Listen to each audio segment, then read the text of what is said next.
Yeah, the autism discourse coming into British public bodies is slightly confusing, I've got to admit.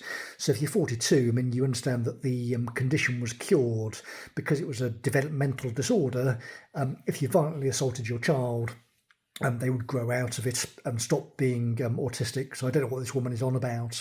But she makes the point that in terms of advocacy, it's all women doing it. And the men really aren't. That's because we have to sort of be sort of schlubby weirdos because assertive male speds are quite scary. But I've come up with a cure regardless. So firstly, you want to listen to Lateralis. So this is some Jungian heavy metal which will fix your brain, and you want to go and do that while you're pulling on metal bars. So you go to a gymnasium and pull on the rowing machine, which will cause the muscles in your back to contract, and because the contraction will effectively stop your brain, it'll calm down so you can pump Jungian psychotherapy into it. Alongside that, if you have a diagnosis of being autistic, you can legally in the UK receive cannabis via medical pathway. So this is from Alternate Leaf. So you suck on this thing, and plus the cannabis and psychotherapy, that makes you healthy. So that's pretty good in just sort of body and mind working together in sort of a clever way. But what you also want to do is go and read Pete Walker. So what Pete Walker basically says is, well, your brain's been different your entire life. Nobody bothered to take you to a doctor till you're in late adulthood. So now you're learning how your brain works. You can infer that nobody's ever given a toss about you. Your employer, in my case, certainly doesn't.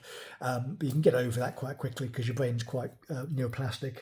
So you read Walker's book and engage in sort of reframing stuff to think about how things have gone.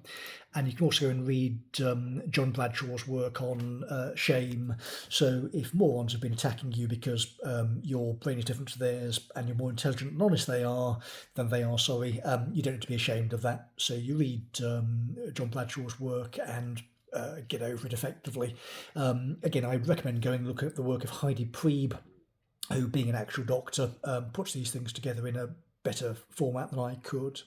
But the combination together of being a large, intelligent, well-educated and now assertive adult man is actually a cure for autism. So you don't need to care anymore. You just say, well, I'm sorry, this is the correct legal inference, just do as you're told.